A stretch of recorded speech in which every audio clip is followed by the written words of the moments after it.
आज का प्रातः क्लास है 16 नवंबर 1968। मीठी मीठी रूहानी बच्चों, ये तो समझते हो कि हम देवताएं बन रहे हैं।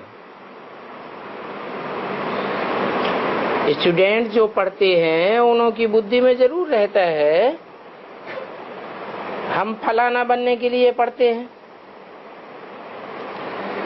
जैसे कोई डॉक्टर बनने के लिए पढ़ते हैं, कोई वकील बनने के लिए पढ़ते हैं, तो बुद्धि में तो रहता है ना। पहले पहले टीचर की जरूर याद आवेगी। तो तुम बच्चे भी टीचर को जरूर याद करते होंगे, जिस टीचर के द्वारा तुम देवता बनते हो।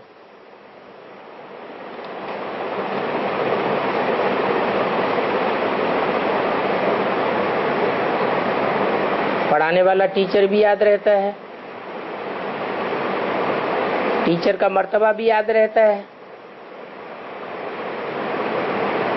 टीचर डॉक्टर होता है तो पढ़ने वाला स्टूडेंट भी डॉक्टर बनता है।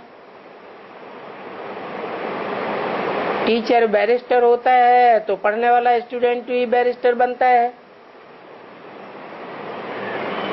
टीचर इंजीनियर है तो पढ़ने वाला स्टूडेंट भी इंजीनियर बनने के लक्ष्य से पढ़ता है। अभी तुम तो देवता बनते हो, तो तुम किससे पढ़ते हो?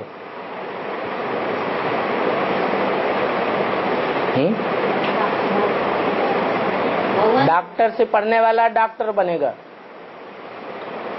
इंजीनियर से पढ़ने वाला इंजीनियर बनेगा। तुम देवता बनते हो,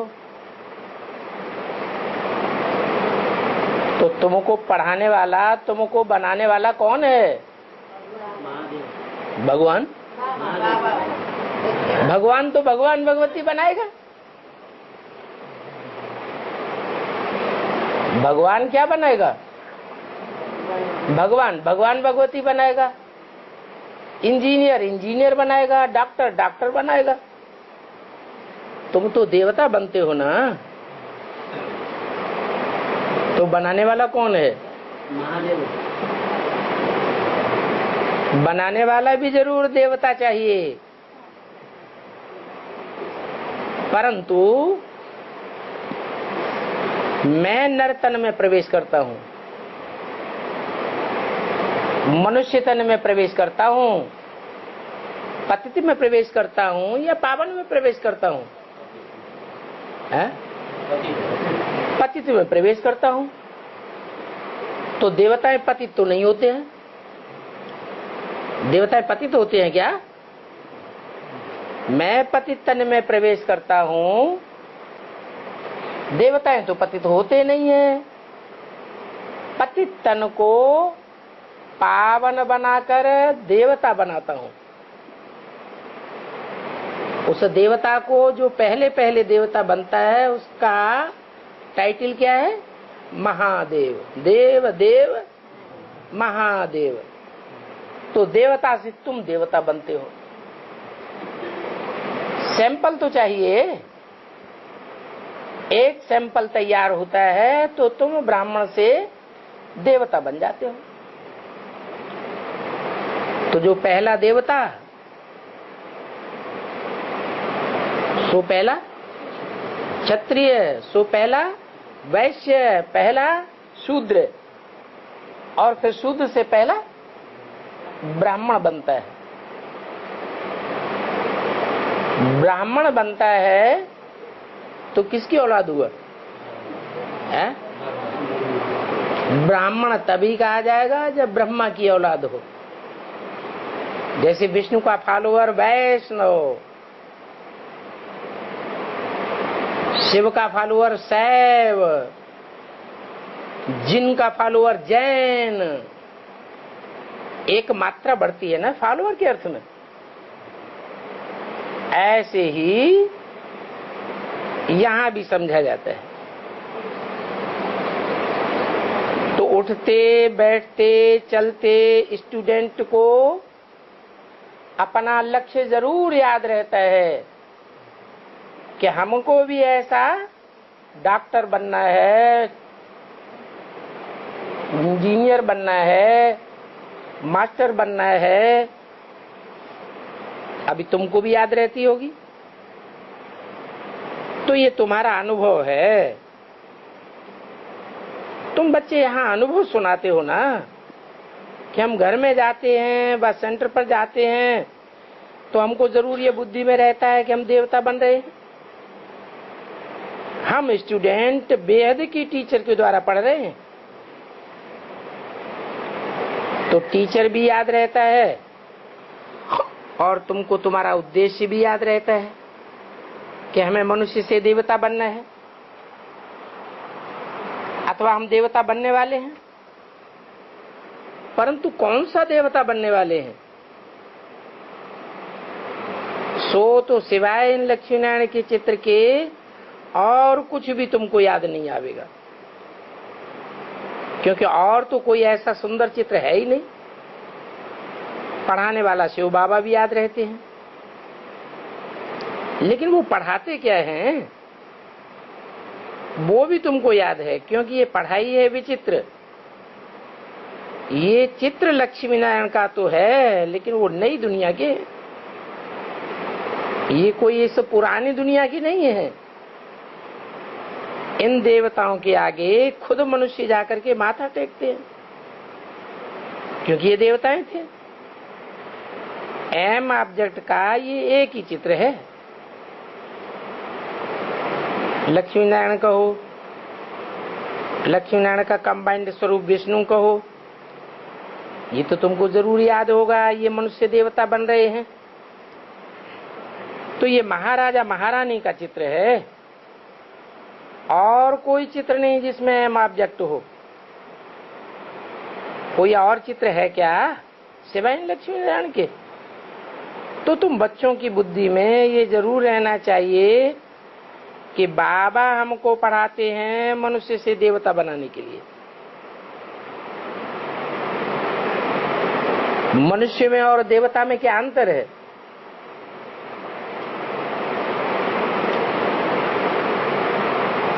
नाम ही है मनुष्य।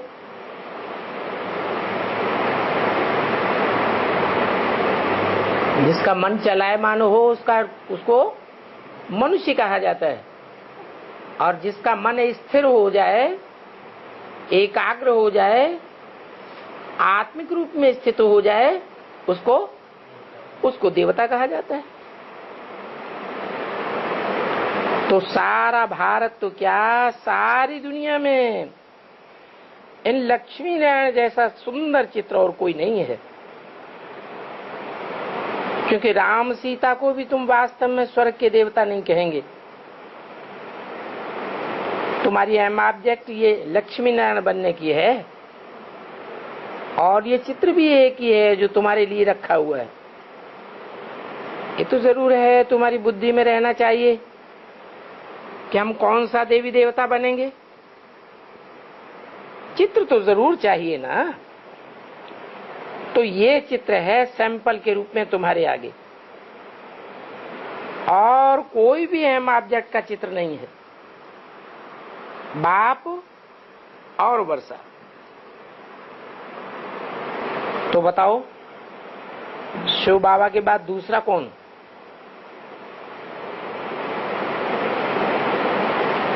नेक्स्ट टू शिव बाबा कौन?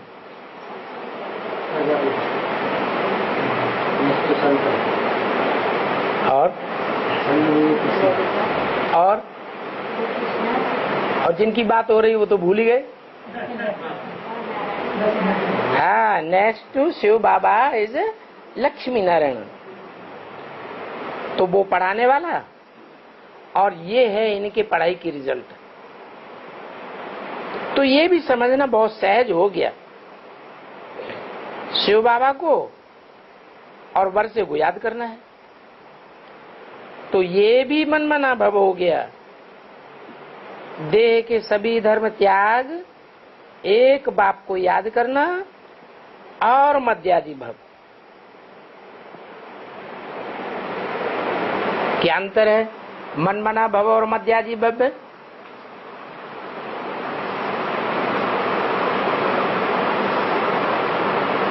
मत मना भव, मेरे मन में समा जा, अर्थात मेरे मन के अंदर जो संकल्प हैं वो सारे संकल्पों में तू तिरोहित हो जा,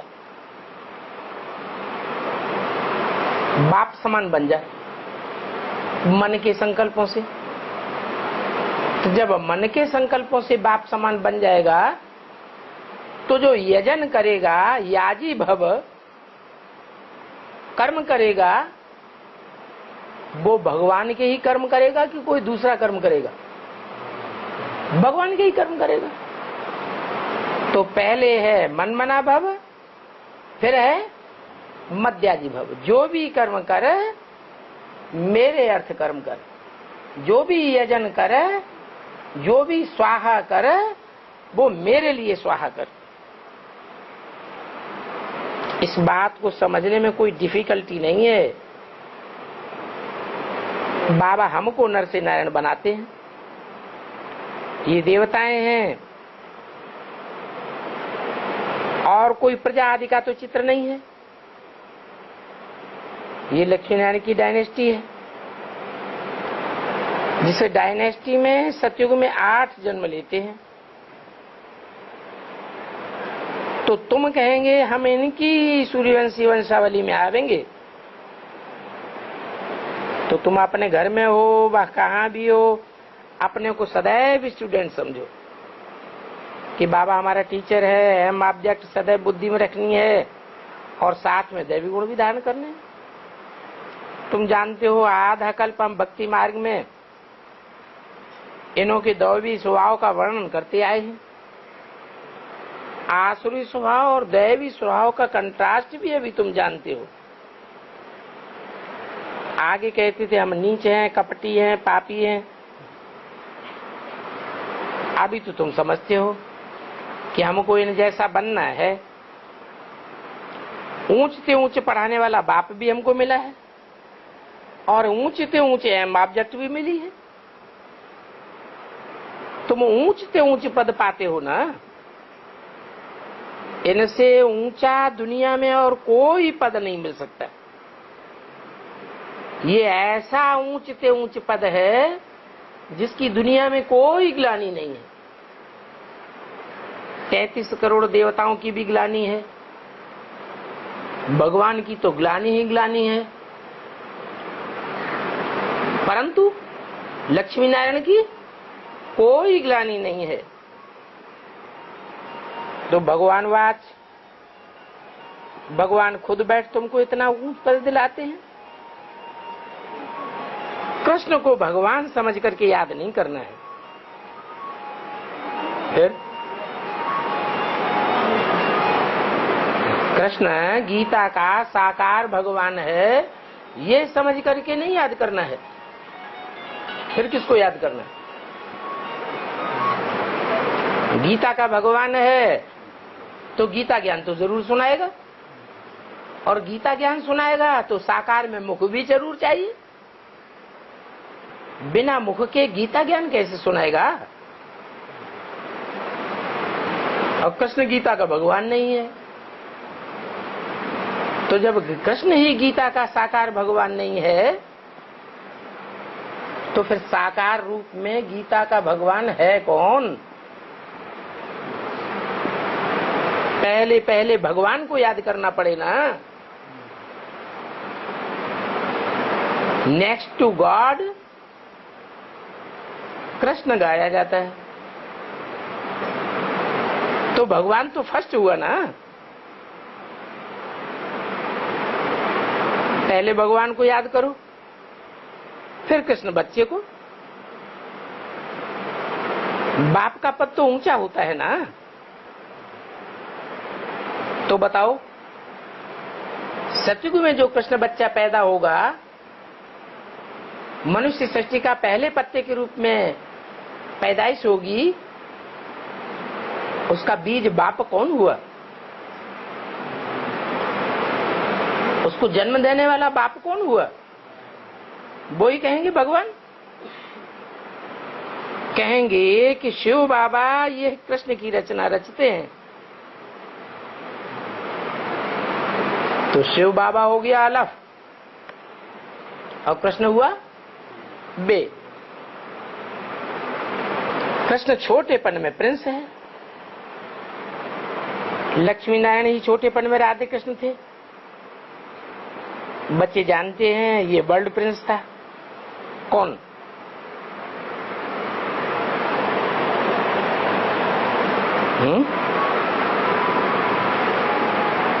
सारी वर्ल्ड का प्रिंस कौन था? कृष्ण को सतयुग का प्रिंस कहेंगे या वर्ल्ड प्रिंस कहेंगे? सतयुग का प्रिंस था। तो जो वर्ल्ड प्रिंस था सो अभी बेगर है।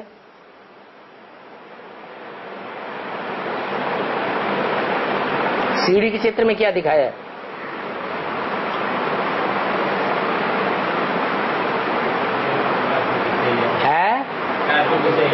कृष्ण वाली आत्मा खड़ी है या पड़ी है? भीख मांग रही है। कृष्ण वाली आत्मा फिर भी खड़ी है और राम वाली आत्मा पड़ी है। तो जो पड़ी है वो ही भिखमंगे के रूप में है, नीची स्टेज में। कंट्रास्ट भी बताया। कृष्ण और क्राइस्ट का राशि मिलाते हैं, क्योंकि जो कृष्ण के जीवन में घटित हुआ है वो ही क्राइस्ट के रूप में बताते हैं। कृष्ण से हुए क्रिश्चियंस वो क्राइस्ट से हुए क्रिश्चियंस, और कृष्ण से जो आगे देवताएं हुए हैं वो सतयुग के देवताएं। सतयुग के देवताएं उतरती कला वाले होंगे या चढ़ती कला वाले होंगे? उतरती कला वाले होंगे। उनसे भी ऊंचे कोई होते हैं? उनको जन्म देने वाले देवताएं ही होंगे कि कोई और होंगे? देवता है वो उनसे भी ऊंचे हुए। तो जो ऊंचते ऊंच बनते हैं वो ही नीचते नीचे बनते हैं। ये नियम हो गया कि क्रिश्चियंस ना ज्यादा ऊंचे बनते हैं और ना ज्यादा नीचे गिरते हैं, और भारतवासी ऊंचते ऊंच भी बनते हैं और नीचते नीचे भी गिरते हैं। कहाँ तो भारत डबल सिरताज था, अभी तो देखो कंगाल बना पड़ा है। तो कृष्ण की राजाई नहीं कही जाती है, किसकी कही जाती है?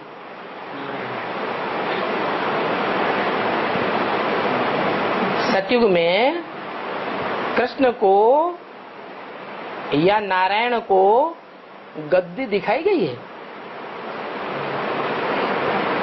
देखो ध्यान से,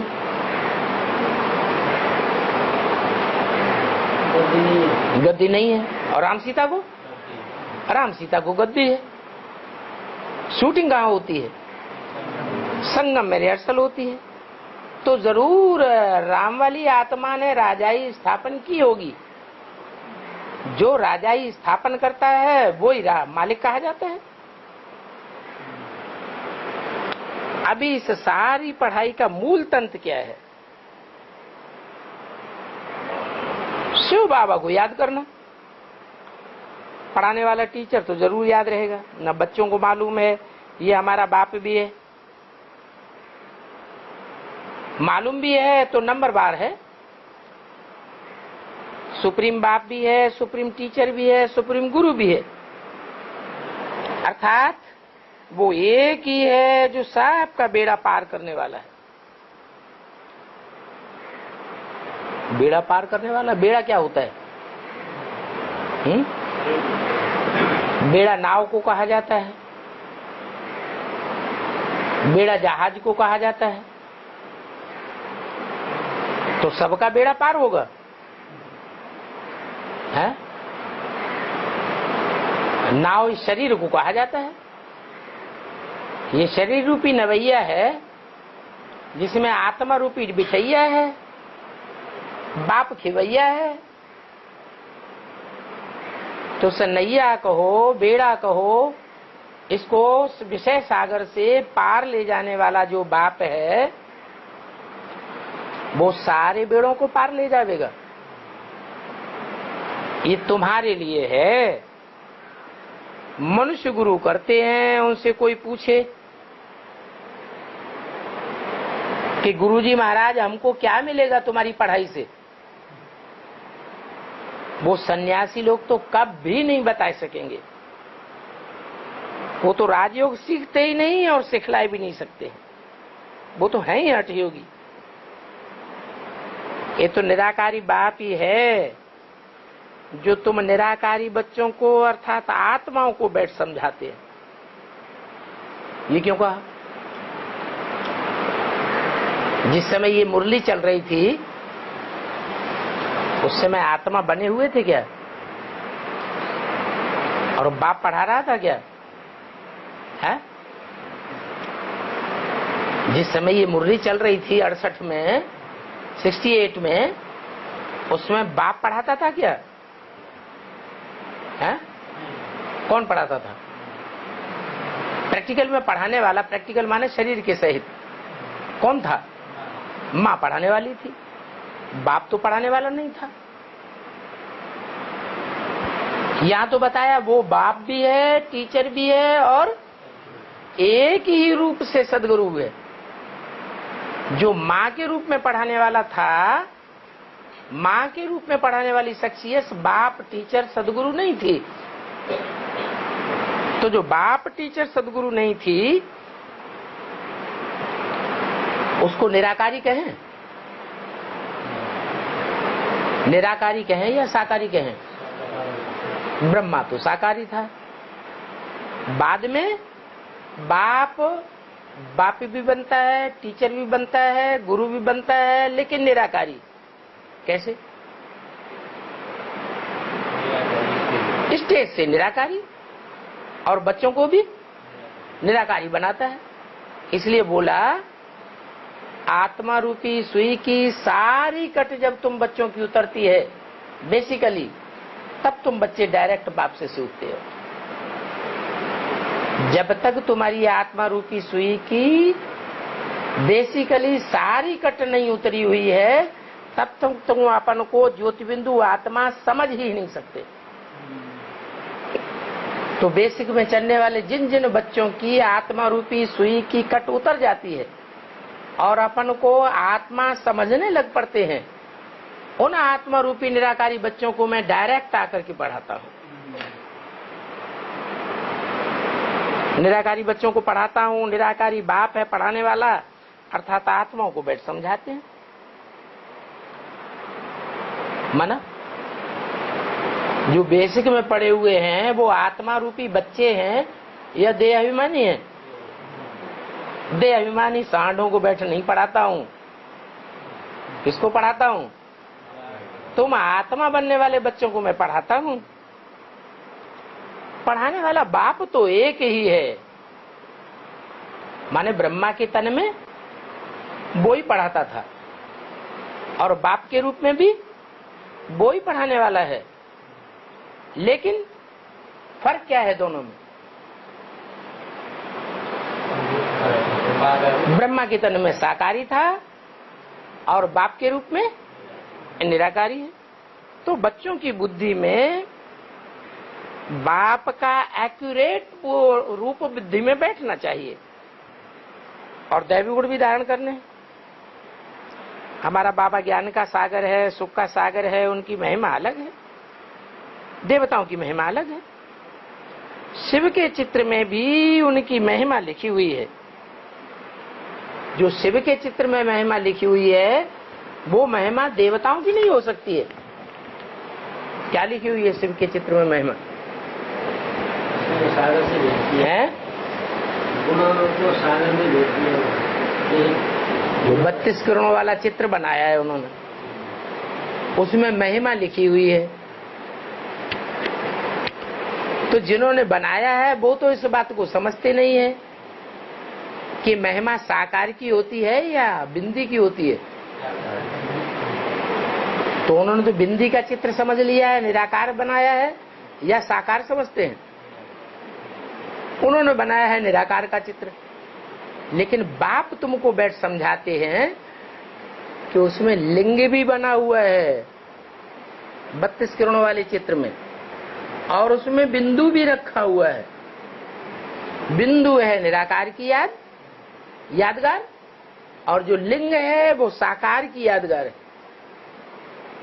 साकार की यादगार लिंग क्यों है? देवताओं की तो मूर्तियां बना के रख देते हैं, भगवान का लिंग क्यों रख देते हैं? क्योंकि भगवान जिस तन में प्रवेश करते हैं उस तनधारी को पहले पहले आप समान निराकारी बनाते हैं। निराकारी का मतलब इंद्रियों का भान न रहे, ऐसी स्टेज हो जाए। जैसे कान होते हुए भी कानों से सुनते ही नहीं है, सारी दुनिया ग्लानि करती रहे और वो एक कान से सुनता है, दूसरे कान से निकाल देता है, कोई ध्यान नहीं देता। नहीं तो हमारे सामने कोई हमारी ग्लानि करे तो हमें तो गुस्सा आ जाए। आएगा कि नहीं? आता है या नहीं आता है? आता है गुस्सा, लेकिन उसे कोई गुस्सा नहीं आता। देखते हुए आंखों से न देखना, जैसे कि आंखें हैं ही नहीं।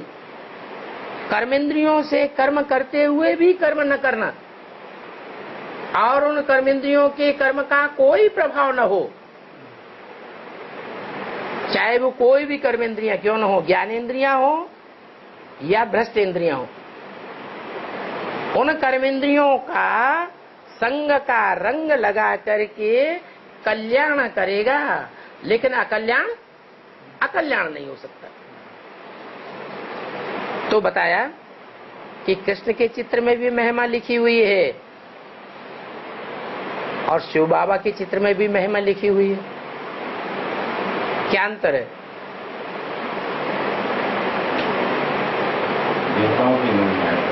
देवताओं की महिमा अलग और शिव बाबा की महिमा अलग।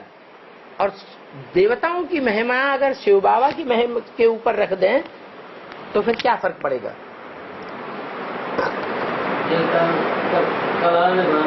हाँ, वो है कलातीत कल्याण कल्पांतकारी। सूर्य को कलाओं में नहीं बांधा जा सकता, चंद्रमा और सितारों को कलाओं में बांधा जाता है। तो भगवान तो सूर्य के समान है, शिव बाबा पढ़ाने वाला है, और जो भविष्य का पद मिलना है वो भी बताते हैं। बल बच्चे जानते हैं, फिर भी निरंतर याद जरूर करना है, क्योंकि जन्म जन्मांतर के पाप इस याद की यात्रा से कटने हैं। तुम ये समझाते हो, फिर कोई इन बातों को माने या ना माने, क्योंकि यहाँ किसी को जोर जबरदस्ती फांसी पर नहीं चढ़ाया जाता है कि तुमको ये बात माननी ही पड़ेगी, तुमको ये बात समझनी ही पड़ेगी। कोई धर्म ऐसा है कि मानो तो ठीक, न मानो तो फांसी पे चढ़ो? हाँ, मुसलमानों ने क्या किया? जनेऊ उतारो तो ठीक, नहीं उतारो तो खत्म कर देते थे। बाप कहते हैं ये तो स्वेच्छा का धर्म है, ये जो धर्म की मैं स्थापना करता हूं इसमें कोई प्रकार की जोर जबरदस्ती नहीं चलती है। नहीं मानते हो तुम्हारी मर्जी, मानते हो तो अच्छा, नहीं मानते तो कोई बात नहीं। ये तो तुम बच्चे समझते हो, तुम्हारी बुद्धि में भी आना चाहिए। क्या कि हट्टी तो एक ही है, जावेंगे कहाँ? दुनिया में धक्के खा करके फिर भी इधर ही आवेंगे। ये बेहद के माँ बाप हैं, इनके पास तो आना ही पड़ेगा। बल कईयों की बुद्धि भटकती रहती है, धारणा नहीं हो सकती है। हर एक को अपने में देखना है कि मैं क्या पुरुषार्थ करता हूँ, हमारे में क्या क्या खामियां हैं, हमारी दैवी चाल है या नहीं है। ये देवताएं तो प्याज आदि नहीं खाते हैं,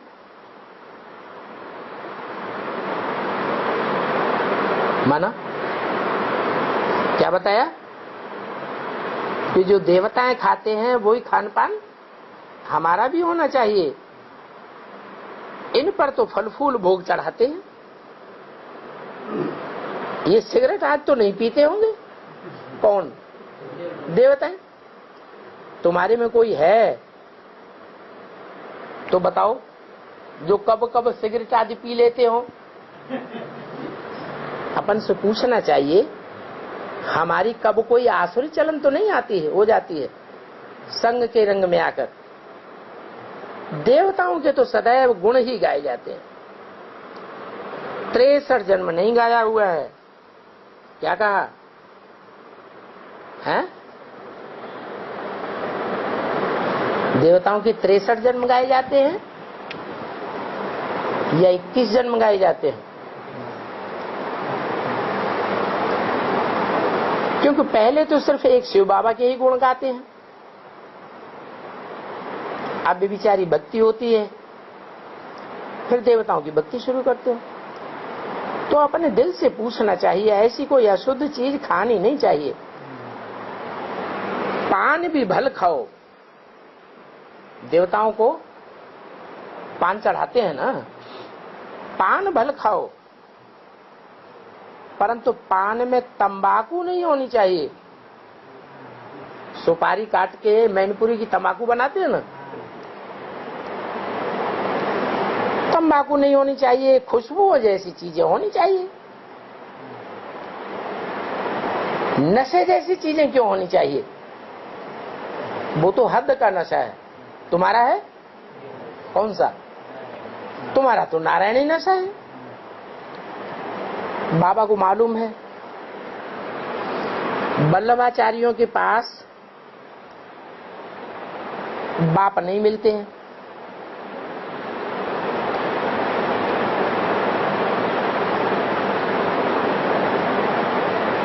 वल्लभाचार्यों के पास क्यों नहीं मिलते? वल्लभ किसे कहा जाता है? वल्लभ ही जिनका आचार्य है। कृष्ण को वल्लभ कहते हैं। उनके पान बड़े ही खुशबू मसालेदार होते हैं। लक्ष्मी नारायण के मंदिर में भी पान बहुत खुशबूदार चीजों का बना हुआ होता है।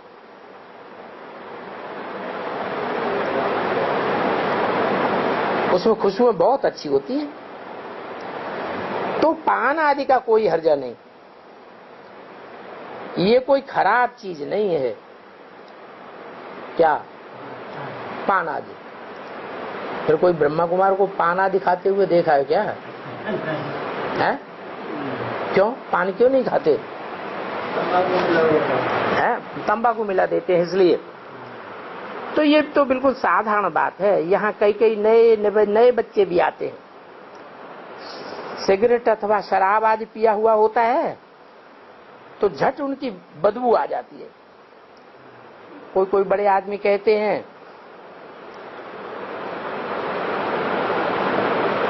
तो फिर उनके कहने से उनको अलाउ किया जाता है। समझो कोई बड़ा आदमी आता है, पूछता है हम क्लास में आवे, तो उनको ऐसे ही थोड़े ही कह देंगे कि नहीं आओ। अगर सीधे कह देंगे तो वो अच्छा फील नहीं करेगा। तो कोई नए नए भी आते हैं, बीड़ी वाले आते हैं, उनकी बांस तो आती है।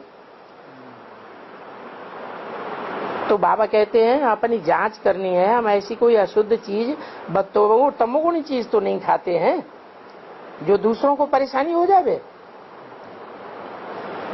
ये मूली की भी उगराई बड़ी छीछी आती है। एक तो बदबू आती है मूली में, और दूसरे मूली खाने से नींद बहुत आती है तो पाचक, पेट के लिए तो अच्छी है। जिनका पेट खराब रहता हो उनके लिए मूली अच्छी है, लेकिन दुर्गुण क्या है उसमें? नींद बहुत लाती है, डकार बहुत खराब आती है। ऐसी ऐसी खटाई आदि की तमोगुणी चीजें नहीं खानी चाहिए। मना, अचार खाने के लिए भी मना कर दिया। अचार में खटाई होती है ना, वो भी मना कर दिया। देवताओं को तो शुद्ध चीजों का भोग लगाया जाता है, और अचार तो सड़ा के बनाया जाता है। कोई चीज का अचार बनाएंगे तो उसको सड़ाया जाता है कि नहीं? सड़ा के बनाते हैं, तो तमोगुणी हो गया ना। तुम जानते हो, हम श्रीनाथ द्वारे में बड़ी शुद्ध और पक्की रसोई बनाते, और फिर जगन्नाथपुरी में जाओ तो वहां सिर्फ चावल ही चावल बनाते। श्रीनाथ में चावल नहीं बनाते हैं। श्रीनाथ में चावल नहीं पकाए जाते, और जगन्नाथ में चावल ही चावल पकाए जाते। क्या मतलब हुआ?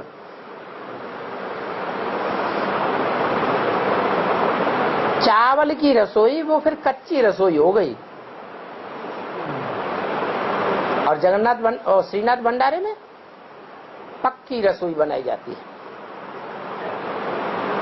ऐसे नहीं कि सतयुग में वहां चावल नहीं होंगे।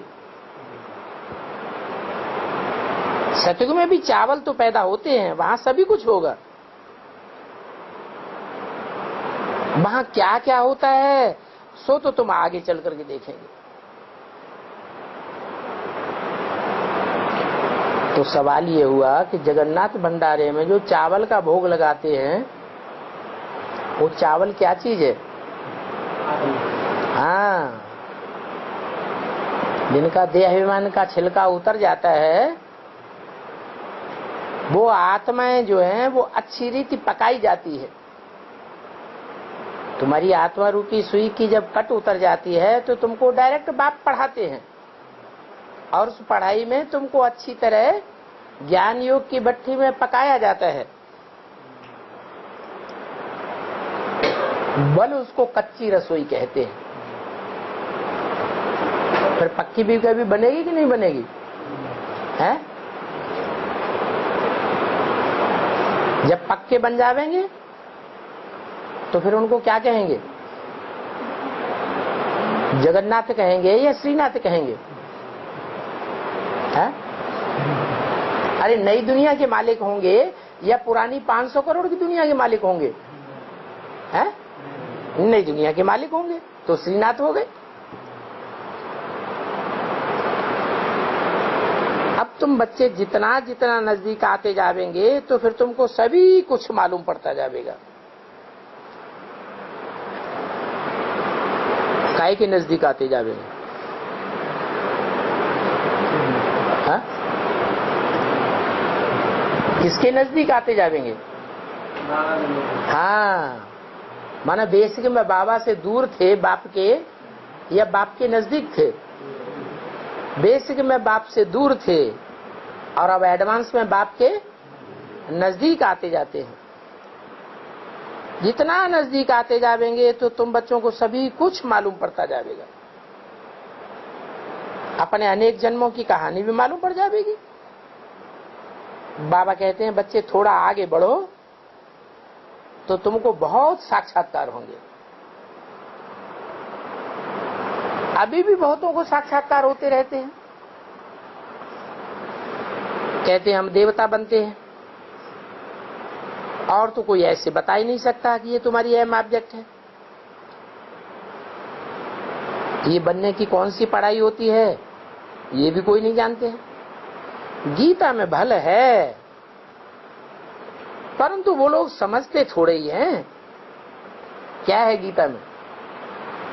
गीता में नर अर्जुन को नारायण बनने की पढ़ाई की बात आई है, परंतु वो समझते नहीं हैं कि नर से नारायण कब और कैसे बनाते हैं। ये सभी बातें बाप आकर समझाते हैं, और अभी तुम अच्छी रीति समझते हो। तुम बच्चे जब बैठते हो तो ये सब बातें बुद्धि में रहना चाहिए। हम मनुष्य देवता बन रहे हैं, हमारे में कौन से अवगुण हैं जिनको हमें निकालना है, उन अवगुणों के कारण हम बाप को याद नहीं करते हैं। बाप को याद न करना ये भी पहला अवगुण है। याद नहीं करेंगे तो हमारे पाप भी नहीं कटेंगे। तो मुख्य है याद की यात्रा। इसमें माया की तूफान बहुत आते हैं, बहुत विघ्न पड़ते हैं। बाप कहते हैं बाप को भूलना नहीं है, क्योंकि बाप तुम्हारा टीचर भी है और गुरु भी है। बाप को भूलो तो टीचर को याद करो, टीचर को भूलो तो गुरु को याद करो। हम पढ़ाई पढ़ने वाले स्टूडेंट हैं ना, ये पद पाने वाले हैं। तुम्हारे ये एम ऑब्जेक्ट बुद्धि में खड़ा है। आगे तो हम ये कुछ भी नहीं जानते थे, अभी समझते हो बाबा हमारा टीचर भी है, बाप भी है। बाप समझते हैं ये हमारे बच्चे हैं, हम भी ब्रदर्स हैं। बाकी हम सभी को सदगति देते हैं, ये पहले हम नहीं समझते थे। भगवान फादर है, परम पिता है, जबकि उनको परम पिता कहते हो तो निराकार समझ करके तो नहीं कहते। बाप के तो बच्चे जरूर होंगे। तुम जानते हो परमात्मा है, हम सभी आत्मा हैं। जो अच्छे अच्छे बच्चे हैं उन्हों की बुद्धि में तो ये जरूर आता होगा। मुख से कहते भी हैं हम सभी भाई भाई हैं। हिंदू मुस्लिम सिख ईसाई कहते हैं, परंतु अर्थ नहीं समझते। क्या अर्थ है?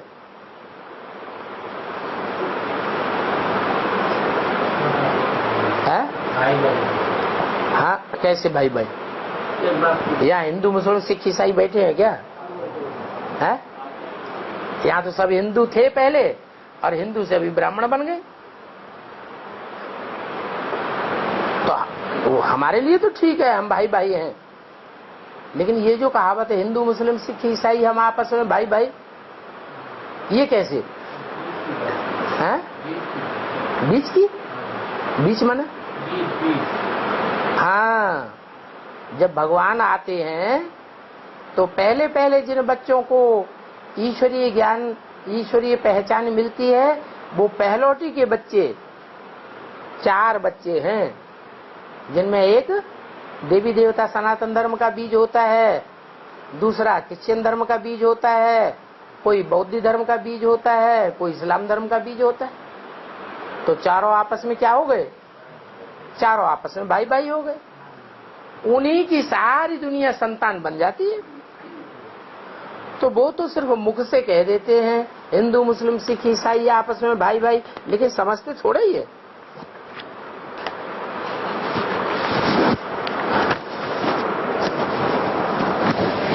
तो ऐसे बाप को जिनको अच्छी रीति समझना चाहिए, उन्हें समझने के बजाय पत्थर ठिक्कर में डाल दिया है। तो बताओ फिर बच्चों का क्या हाल होगा? 16/11/68 की वाणी का 3रा पेज। बाप को पत्थर बित्तर में ठोंक देने से खुद भी पत्थर बुद्धि बन गए। तो देखो ये दुर्गति हो जाती है। इस दुर्गति से भी बाप ही आकर के निकालते हैं। ये बाप को ही पार्ट मिला हुआ है बच्चों को पढ़ाने का। ये बातें कोई भी दुनिया में नहीं जानते हैं, घड़ी घड़ी भूल जाते हैं। यहाँ जब बच्चे आते हैं तो उनको को रिफ्रेश किया जाता है, तो उनको नशा चढ़ जाता है। फिर घर में जाने से नंबरवार नशा उतरता जाता है। नंबरवार क्यों?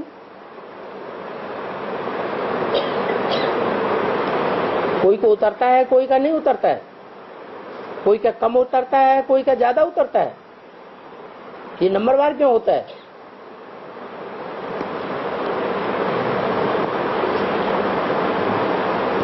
बाप के सामने आते हैं तो नशा चढ़ जाता है,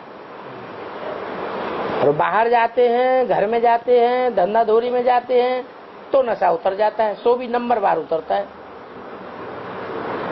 एक जैसा नशा नहीं उतरता। कोई को लंबे टाइम तक भी नशा चढ़ा रहता है, कोई को थोड़े संग के रंग में आते हैं और नशा उतर जाता है। ऐसे क्यों होता है? नहीं, पूर्व जन्मों का हिसाब किताब है। कोई आत्माएं हैं अनेक जन्म तक रामकृष्ण वाली आत्माओं के संग के रंग में रही हैं,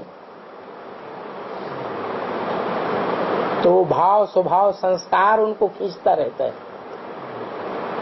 कोई आत्माएं द्वापर के आदि से ही दूर हो गई तो उनको नशा उतर जाता है।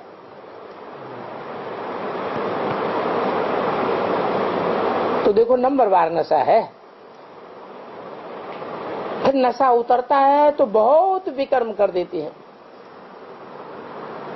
और फिर विकर्म करने के बाद बाप को सच सच बताते भी नहीं है। बहुत अच्छे अच्छे फर्स्ट क्लास बच्चे भी बाप को सच्ची दिल की बात नहीं सुनाते हैं। गरीब साधारण बच्चे झट अपने दिल की बातें बाबा को बता देते हैं। जो साहूकारों के बड़े बड़े औहदे वाले बच्चे होते हैं उनको अहंकार आ जाता है। कोई कोई महारथी भी हैं, बड़ा अहंकार में रहते हैं बाबा के बच्चे, लेकिन अहंकार आता है इसलिए बाबा को अपनी कमजोरी नहीं बताते हैं, अपन को बहुत होशियार समझते हैं। तो बाबा के सामने अपनी इज्जत का बड़ा ख्याल रहता है, अहंकार आता है। अपनी जीवन कहानी लिखने से दिल से कष्ट हो जाएंगे। पता नहीं बाबा कोई को दिखला देवेंगे तो क्या होगा। हम बाबा को लिख करके दें और बाबा कोई को दिखला देवें तो हमारी नाक नीची हो जाएगी। तो ये अहंकार हुआ ना, वो तो सभी जानते हैं। इस दुनिया में अजामिल जैसे सभी पापात्मा हैं। तुम भी जानते हो, हम पहले पूरे बंदर थे, ये भी तुम्हारे साथ पूरा अजामिल, पूरा सूरदास था। कौन है? ब्रह्मा। ये भी तुम्हारे साथ जैसे तुम अजामिल थे, भेड़ बकरियों से जाके मोहब्बत करते थे, ऐसे ये भी अजामिल था। अजा माने भेड़ बकरी। ये भी पूरा सूरदास था। एक टाइटल और बढ़ा दिया, ज्ञान का नेत्र नहीं था। अंधे के औलाद अंधे गाया हुआ है ना, किसकी बात की?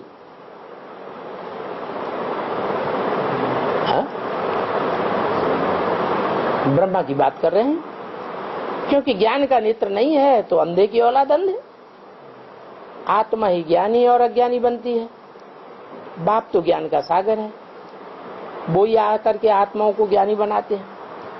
तो अभी ज्ञान और अज्ञान में देखो कितना फर्क हो जाता है।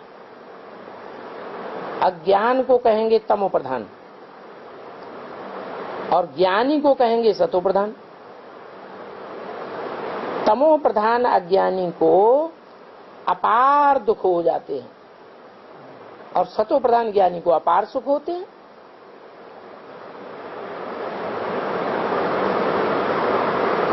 तो ये फर्क अभी तुम समझते हो। अच्छे अच्छे बच्चों के दिल पर रहता है। जो अपने बनने वाले नहीं है उनके लक्षण सुधरते ही नहीं है, उनमें धारणा होती ही नहीं है। मिसाल भी देते हैं, सुरमंडल के साज को भेड़ बकरियां क्या जाने, क्योंकि सभी देह यानी अहंकारी सांडे हैं। सांडे में अपना अहंकार बहुत होता है। बड़े बड़े महारथी भी बड़े देह अहंकार से बात करते हैं, क्योंकि अपन को बहुत होशियार समझते हैं। बाप दादा के आगे भी अपना सांडापना दिखाते रहते हैं, क्योंकि अपना अहंकार तो रहता है ना। यहाँ तो बहुत मीठा बनना है, इतना मीठा बदलना है जो स्वभाव और स्वभाव बिल्कुल बदलता हुआ दिखाई दे, मुख से सदैव रतन निकले। देह अभिमानी है तो रतन ही निकलेंगे, देह अभिमान में आने से जरूर पत्थर निकलेंगे। इसलिए ड्रामा के प्लान अनुसार स्थापना में समय लग जाता है। जब सांढापना निकल जाएगा तब वो अवस्था हो जाएगी, तो टाइम लगता है। पहले नंबर में है देह अभिमान, फिर दूसरे नंबर में काम, फिर क्रोध, फिर लोभ, मोह। देह अभिमान में आने से ही फिर और विकार लगते हैं। ये देह अभिमान बड़ा दुश्मन है। तुम जानते हो ये काम विकार का जो तूफान आता है वो भी देह अहंकार के कारण ही आता है।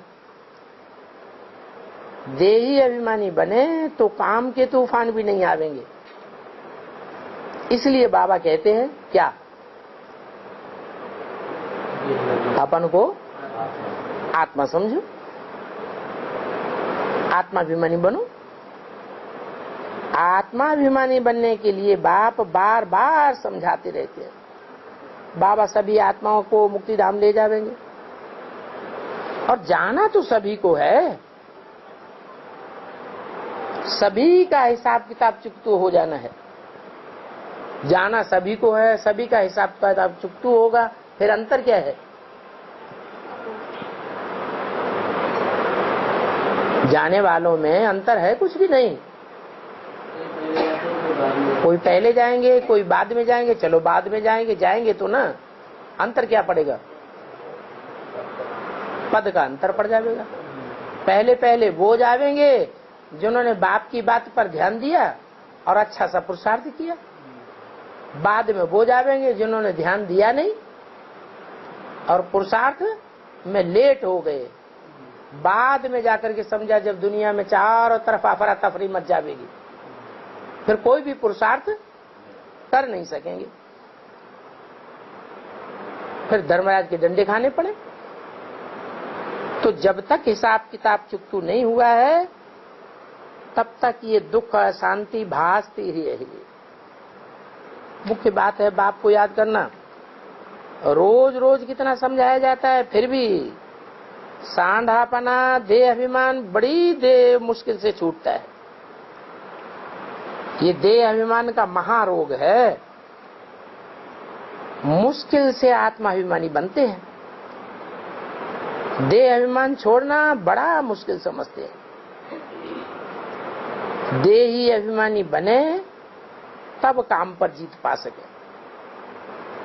बंदर के आगे भल हाथी आवे, कोई बंदूक लेकर के आ जावे, बंदूक लेकर के बंदर के सामने खड़ा रहे बंदूक तान के, तो भी क्या करेगा? बंदर क्या करेगा?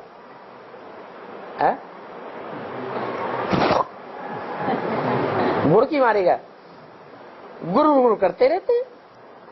इसलिए बंदर और मनुष्य की शिकल एक जैसी बनाई देती है। अभी तुम समझते हो हम बरोबर बंदर थे, बल्कि बंदर से भी बदतर मनुष्य होकर और बंदर से भी बदतर बन जाए, कैसी बात हुई? फिर बाप आकर मंदिर लायक बनाते हैं, तो ये कमाल की बात है ना। इसलिए बाप को जादूगर भी कहते हैं, क्योंकि बंदर बुद्धि को विश्व का मालिक बनाए देते हैं। तो ये कमाल की बात हुई ना। तुम जानते हो हम कितने पाप आदि किए। अब ड्रामा के अनुसार बाप आकर हमको सभी दुखों से छुड़ा देते हैं, पापों से मुक्त करा देते हैं, कांटों को फूल और जंगल को मंगल बनाते हैं। ये सारी दुनिया बेहद का जंगल है। जंगल में कांटे होते हैं, बगीचे में फूल होते हैं। फूल सुखदाई होते हैं और कांटे दुखदाई होते हैं। फिर बेहद का मंगल कर देते हैं। तुम सारी दुनिया पर राजी करने लग पड़ते हो, तुम विश्व के मालिक बनते हो। अच्छा, बाप कहते हैं अब मैं जास्ती क्या सुनाऊं, अब मन मना भव हो जाओ। सभी को यही बताते रहो कि बेहद के बाप को याद करो, बाप स्वर्ग की बादशाही देते हैं, उनको याद करोगे तो स्वर्ग तुम्हारा है। मिलिट्री वालों को भी बाबा समझाते हैं कि तुमको हिंसा तो करनी ही है, ये तुम्हारा धंधा है, धंधा दोरी छोड़ना नहीं है। परंतु स्वर्ग में जाना चाहते हो तो गोली चलाते जाओ और शिव बाबा को याद करते जाओ। कितने सिपाही तैयार होते हैं, क्योंकि उनको कहा जाता है युद्ध के मैदान में मरने से स्वर्ग में जाएंगे। बच्चों को समझाया जाता है, परंतु बच्चे यहाँ का यहीं भूल जाते हैं। बाहर जाते हैं और जैसे कि तैसे बन जाते हैं। अच्छा, ओम शांति।